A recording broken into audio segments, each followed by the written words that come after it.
وایسا بینم داستان چیه. چشات برق میزنه سلطان. برابچ واسه تون یه سرقت دارم ناب، یه گندش. دلفین طلایی خدایی هر بزرگواری خواسته اینو بدزد افتاده تو رند. کفسنای بخارست، تیمی خوش بیار، پنزه گوزه. در واقع اون هیچ وقت دستگیر نشده. آره ولی دیگه جیر نداشت دستگیجی کنه. مار چیبت در اینه که دلفین طلایی و درست بغل گوش فرماندار از چنگش دراریم تا اون پوزخندش صورت پشمالوش محشه. این دیگه ته هرچی دزدیه پسر. میتونیم به عنوان بزرگترین خلافکارا اسممون رو تو تاریخ ثبت کنیم.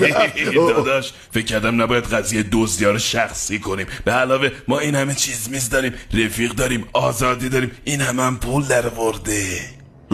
خیلی خب حق با تو، فراموشش کن. دزدی دلفین منتفیه. حلالت.